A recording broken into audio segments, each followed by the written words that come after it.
Hello friend, कैसे हैं आप सब। साई फैशन में आपका स्वागत है। तो ये शोल्डर मैंने ले लिया है 6 और आर्म होल भी मैं ले रही हूँ यहाँ पे 6। और मैंने आपको पूरा मेरा मेजरमेंट पहले मैंने आपको दिखा दिया है। तो उसी हिसाब का मेरा ये जो ब्लाउज बनाने जा रही हूँ princess cut, easy way, very easy way, without cutting.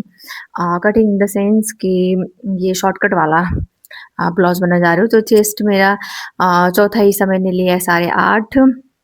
उसमें लूजिंग लिए मैंने टोटल 9.5 लिया है और 2 इंच एक्स्ट्रा मार्जिन लिए। और फुल लेंथ मैंने ये मैं पीछे के लिए मतलब 15 ले रही हूँ, मैं 15 ले रही हूँ मैं फुल लेंथ, आप यही समझ लीजिए।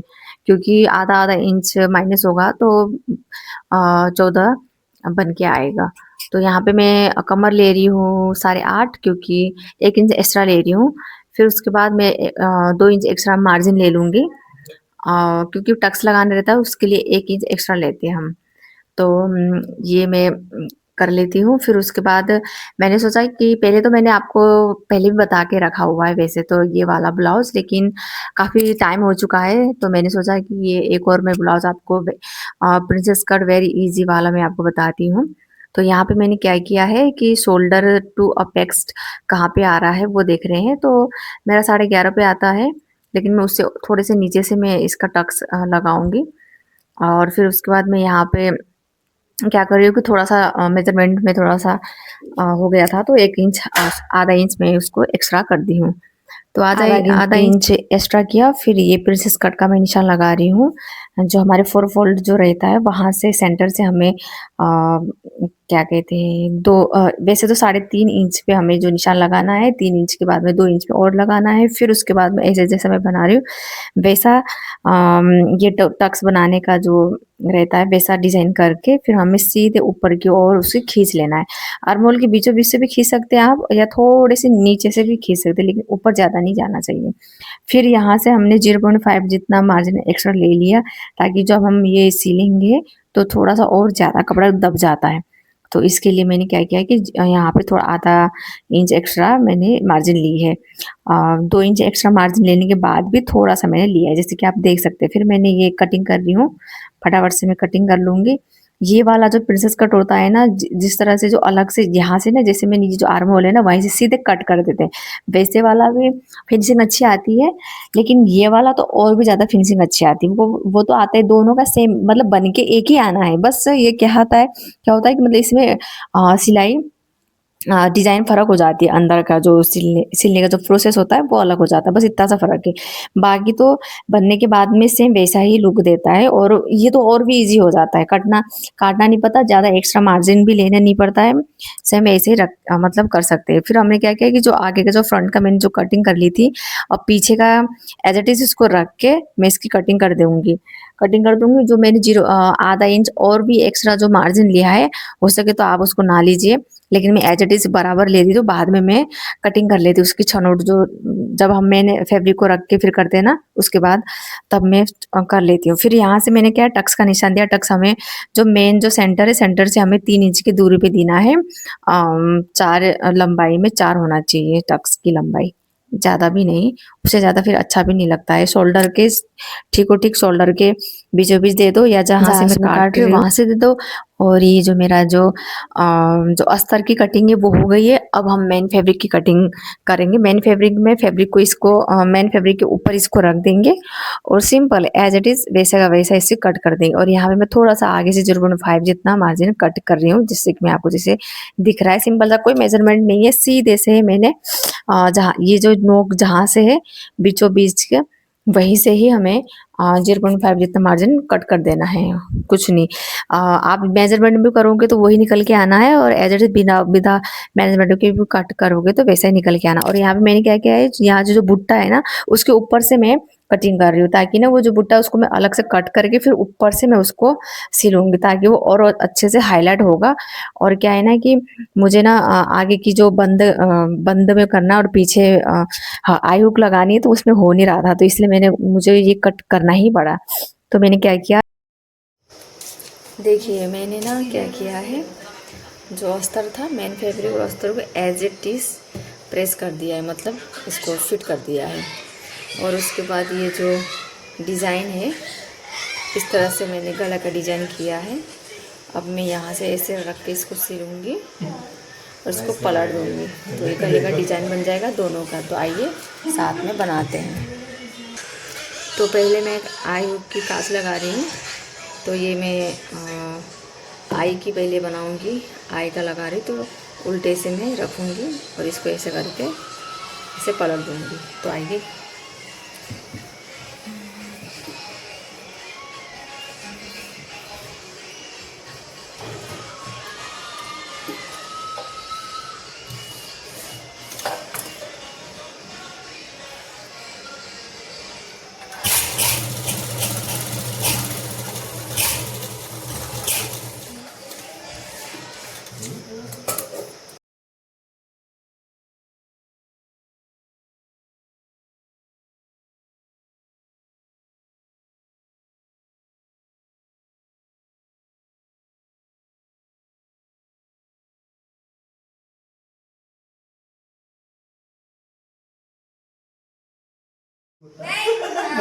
आपका मैंने लगा लिया था।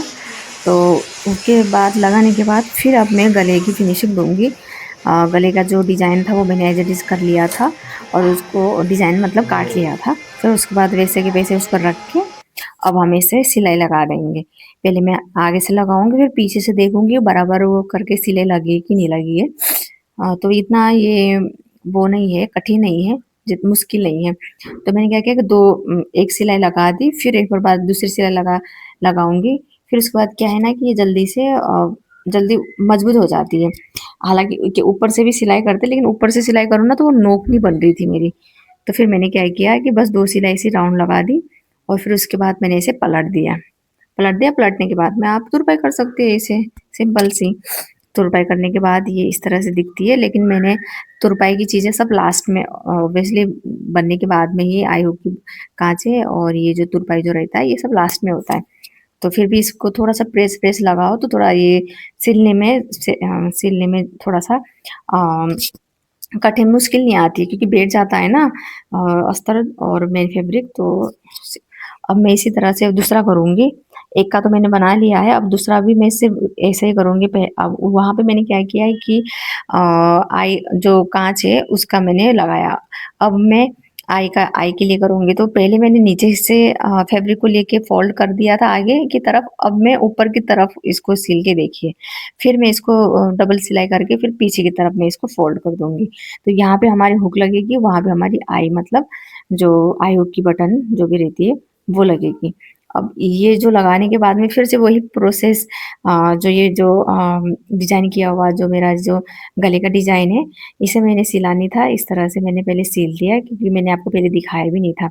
तो मैंने क्या किया कि जो ये कटिंग ना मैं आप एक तो वीडियो में रिकॉर्ड भी नहीं हुआ, लेकिन मेरा क्या होता है कि पहले मैं गले की कटिंग कर लेती हूँ, फिर उसके बाद गले की जो कटिंग की हुई रहती है ना उसको छाप देती हूँ। दूसरे जिस भी फैब्रिक में अपने को बनाना है उसमें ना ऊपर से रख देती हूँ, फिर उसमें निशान लगा देती हूँ। जैसे हम मेन अस्तर को रख के छाप लगा के फिर उसको कटिंग कर देते हैं ना, सेम गले का भी मैं ऐसा ही करती हूँ। मैं अलग से गले का अलग से नहीं काटती और उसके बाद मेन फैब्रिक में ऐसा नहीं होता। मेरा मेन फैब्रिक में पहले काटती हूँ। फिर इस तरह से मैं थोड़े-थोड़े से कट के निशान लगा दूँ ताकि फोल्डिंग में आसानी हो जाती है। फिर यो मेरा हो गया है, पीछे का भी मेरा ऑलमोस्ट रेडी हो गया है। इतना कुछ है ही नहीं अब इसमें। बस ये है कि आगे का रेडी करके और आयु की कटिंग करके सॉरी लगा के ये हो गया है मेरा पीछे का ऑलमोस्ट रेडी, क्या पूरा ही रेडी हो गया। और ये जो मेरा पीछे का गला इस तरह से बन गया था। कस्टमर ने कहा था कि आप अपने हिसाब से गला बना देना, तो इसलिए मैंने फिर अपने हिसाब से मुझे यही समझ में आया और बना दिया। ऐसे मैंने इतने सारे गले बना लिया ना, तो जिससे ना मुझे इसको समझ में नहीं आता। और ये आगे का मैंने ये ऑलरेडी बना लिया था और रिकॉर्ड करना भूल गई थी।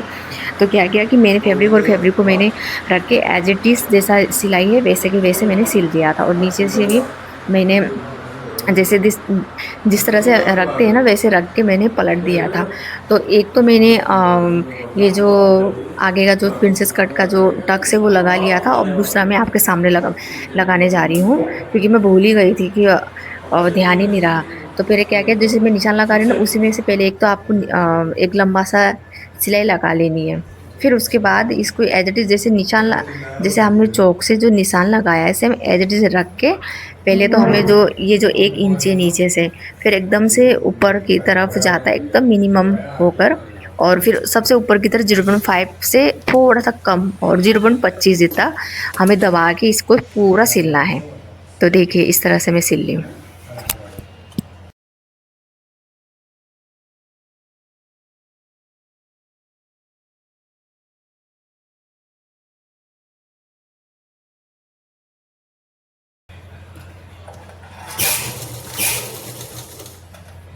जैसे जब हम आर्म होल के साइड आएंगे ना तो वहाँ पे ना 0.5 जितना मार्जिन हमें ज़्यादा लेना है। बीच में तो एकदम मिनिमम लेना है। फिर ऊपर से देखिए वो जो लेना है, फिर देखिए टक्स ऐसे बन के अपने आप ही मतलब शेप में उठ के आ जाता है। तो हमें कोई दिक्कत नहीं रहती है। जिस तरह से हम अदर वाला जो प्रिंसेस कटिंग की जो हम डिज़ाइन करते हैं सेम वैसे ही बन के ही आता है ये। और हमें मजबूती के लिए हमें 2 सिलाई लगा लेनी चाहिए। तो मैंने यहाँ पे डबल से सिलाई लगा रही हूँ और ये भी मेरा हो गया रेडी। बस अब गले का जो डिज़ाइन बनाना बाकी है। गले का क्या है कि बन तो गया है, बस इसके ऊपर अब जो गले का जो फैब्रिक है उसको रख के इसको भी पलटना बाकी है। तो बस अब यही करने जा रही हूँ मैं। अब मैं गला बनाऊँगी। उससे पहले मैं आपको ये बैक का दिखा रही थी। जो बैक की जो पट्टी है ना, ये भी मैंने ऊपर से कटिंग करी थी, फिर उसके बाद ऊपर से लगाया था। लगाने में बहुत कठिनाई आई थी क्योंकि ये ना बहुत सिल्क शिफॉन का है तो एकदम चिपक ही रहा था, मतलब कट कट भी नहीं रहा था। तो मतलब क्या ही बताऊँ आपको, चलो जाने दो। फिर यहाँ पे ना क्या, गले का मैंने जो फिनिशिंग के लिए जो गला एज इट इज़ वैसे का वैसा मैंने गला कटिंग कर लिया। फिर उसके बाद उसको रख के और मैं यहाँ पे मैं सिलने जा रही हूँ। अब इसको क्या करूँ, पीछे से पलटने से पलट लूँगी, फिर उसके ऊपर भी एक सिलाई कर दूँगी ताकि वो अच्छे से ईज़िली पलट जाएगा। पहले तो मैंने सोचा था कि क्या कहते हैं उसे, पाइपिंग डालूँगी। फिर उसके बाद कस्टमर ने कहा कि मुझे पाइपिंग नहीं चाहिए, मुझे ऐसे पलट के मतलब ऐसा ही नॉर्मली चाहिए। तो फिर मुझे और आसानी हो गई, मैंने भी वैसा ही कर दिया। फिर पीछे से ना मैं ऐसे देख रही थी कि शेप ना वो थोड़ा-सा बन के आया कि नहीं आया वी शेप में। तो थोड़ा-सा वो बन के नहीं आया था, तो फिर मैंने क्या किया कि थोड़ा-सा उसमें से उधेड़ा, उधेड़ के फिर सिला। सिलने के बाद में वो एज़ इट इज़ बन के आ गया था। फिर उसके बाद मैंने पीछे से उसको सिलाई करी, जिस तरह से मैं आपको दिखा रही हूँ। पीछे से सिलाई करके फिर उसके बाद आगे से फ़ोल्ड किया। फ़ोल्ड करने के बाद में मेरा ये भी हो गया था रेडी। और इनने तो वैसे मुझे कहा नहीं था कि मुझे ये जो शोल्डर है, जो कमर तो है, कमर यहाँ से से जो वी सब मैंने दिखा दिया रही है, जो थी दिखा रही और हूँ, ये वैसा बनाने उन्होंने लगी। कुछ कहा नहीं था। फिर उन्हें इस बस तरह अपनी से तरफ से रखा आप जैसा आपको लगे वैसे सिल और देना कहा था, सिला। तो फिर मैंने अपने फिर हिसाब से उसके ये सिला बाद हुआ है। यहाँ से उनका इसमें सिला। कोई भी डिज़ाइन फिर विज़ाइन का उसके किसी बाद का भी ऐसे करके योगदान नहीं है, इसको कहने पलट का मतलब। देंगे मैंने अपने हिसाब से ही और फिर इसे तुरपाई कर बनाया देंगे। है। बस फिर उनने पूरा अपना तुरपाई नाप कर दे दिया देंगे। था, बस इतना ही। बाकी डिज़ाइन जो भी है, तो ये मटेरियल भी सब हो गया मैंने ही रेडी अपने हिसाब से जो मुझे और अच्छा लगा मैंने वो कर दिया ये था। भी हो गया, क्योंकि पीछे अब का उनको भी हो आदत गया सी हो रेडी। गई है मेरे से अब हम सिलवाती है, क्या तो उनको भी पता करेंगे, है कि वो अच्छा ही करेगी, इसे तो इसलिए ज़्यादा मुझे और कहती इसे नहीं है। तो मेरा ये यहाँ बन से के हो गया था रेडी। अब मैं क्या करूँगी, शोल्डर टू शोल्डर को यहाँ पे मैं सिल दूँगी। तो मैंने क्या किया कि शोल्डर टू शोल्डर को डबल टिबल सिलाई लगा के अच्छे से दोनों को सिल दिया। और एक को सिला, फिर उसके बाद में दूसरों को भी सिल दूँगी वैसे ही।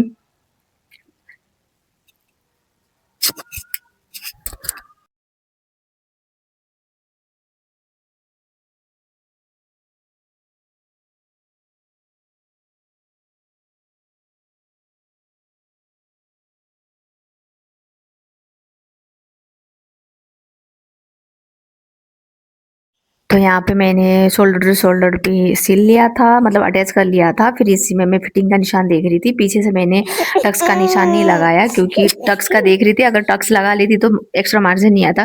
क्योंकि ना वो कढ़ाई की हुई थी, तो इसलिए फिर वो कढ़ाई फिर दब जाता, तो इसलिए मैंने नहीं किया। फिर मैंने सीधे कपड़े को सीधे की तरफ से मैंने सिला है। देखिए जैसे कि मैं आपको दिखा रही हूँ कि कपड़े को मैंने सीधे से रख लिया और सीधे की तरफ मैंने सिल दिया। फिर मैं इसको फैब्रिक को उल्टा करूँगी।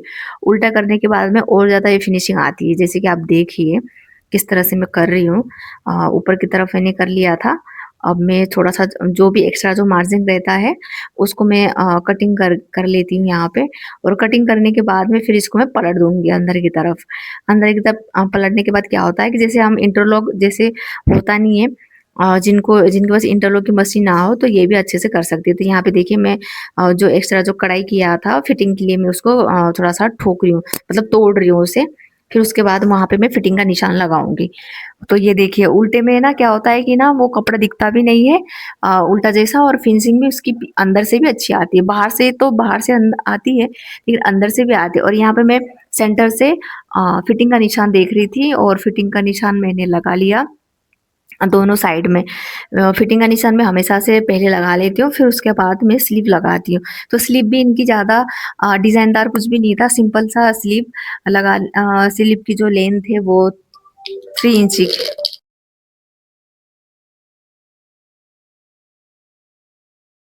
तो जैसे कि मैंने बोला कि स्लीव भी उनकी 3 इंच की लेंथ की थी, तो उसमें एक्स्ट्रा मुझे फैब्रिक कम पड़ा था, तो उसको मैंने जो अस्तर है उसमें भी मैंने सिल दिया और मेन अस्तर में भी उसको सिला। दोनों को सिल के दोनों को अटैच कर लिया। करने के बाद में आगे की तरफ से आधा इंच जितना मैंने कटिंग किया, जिस तरह से ये दिख रहा है, ये जो आगे का जो भाग दिख रहा है वो थोड़ा सा मैं कटिंग करूँगी। और नीचे से ये दोनों ही मेरा जो अस्तर का जो स्लीव है वही मेरी हो गई थी। इसको मैं बराबर से कटिंग कर लूँगी, फिर इसको मेन फैब्रिक को में रख के एज इट इज़ मैं इसको सिल दूँगी। सिलने के बाद में फिर वही कि मैं इसको ये फटाफट से इसका लगा लूँगी। जैसे कि आप देखिए इस तरह का ये कपड़ा था, फैब्रिक इतना मतलब रह ही नहीं पा रहा था। फिर देखिए जैसे नीचे से कढ़ाई की है, तो मैंने क्या किया कि नीचे से मैंने सिलाई नहीं करी। मेन फैब्रिक को अस्तर वाले को तो मैंने कर दिया था।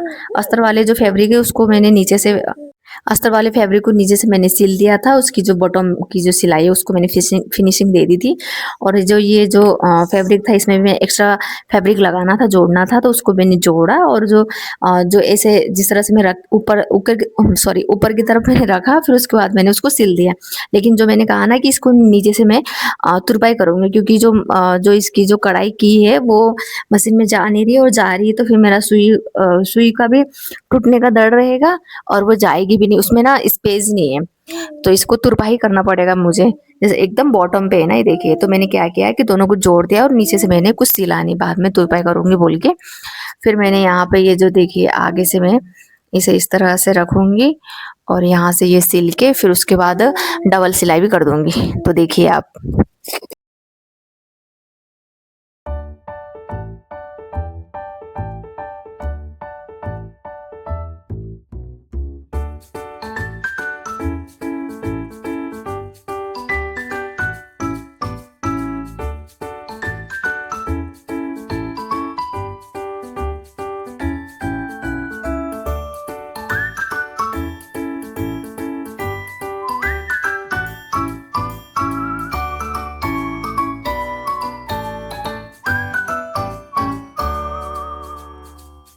अब यहाँ पे मैं पहला वाला जो स्लीव था उसको अटैच कर लिया, फिर उसके बाद मैं दूसरा भी यहाँ पे अटैच कर लूँगी। और ये मेरा फिटिंग का निशान तो मैंने ऑलरेडी लगा चुका है, जैसे कि आप देख सकते हैं। फिर उसके बाद अब स्लीव का जो फिटिंग है वो लगा लूँगी। फिर उसके बाद मेरा ऑलमोस्ट मतलब ये ब्लाउज बन के हो जाएगा रेडी। तो आप देखिए, बने रहिए।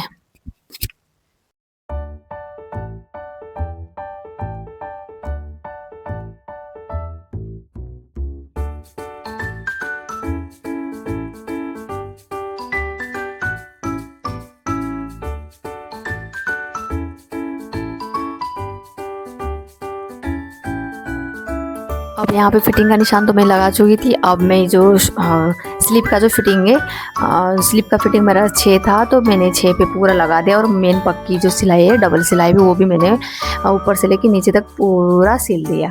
सिलने के बाद में फिर मैं दूसरा वाला वैसे करके सिल रही हूँ। दूसरा भी ये जो मेन फैब्रिक और दोनों अस्तर को मैंने देखिए, आप देख सकते हैं, दोनों को जॉइंट नहीं किया था, तो वो अलग अलग भाग रहा था, तो इसलिए मैंने उसको थोड़ा सा टाइम लगा के उसको दोनों को सेट किया। सेट करने के बाद में दूसरा भी मैंने इस तरह सेट करके फिटिंग का निशान लगा लिया और मेरा ये हो गया है रेडी। तो आई होप कि आपको ये मेरा ब्लाउज़, प्रिंसेस कट ब्लाउज़ आपको अच्छा लगा हो। और अच्छा लगा तो मेरे चैनल को सब्सक्राइब करना ना भूले, कमेंट करना ना भूले। मिलते फ्रेंड नेक्स्ट वीडियो पे कुछ और भी अच्छे से ब्लाउज़ लेकर। मैं सोच रही हूँ और भी अच्छे ब्लाउज़ आपके लिए लेकर आऊँ ईजी वे, ताकि आपको भी सिलने में कठिनाई ना हो। तो मिलते फ्रेंड नेक्स्ट वीडियो में, तब तक ले टाटा बाय बाय, अपना ख्याल रखिए।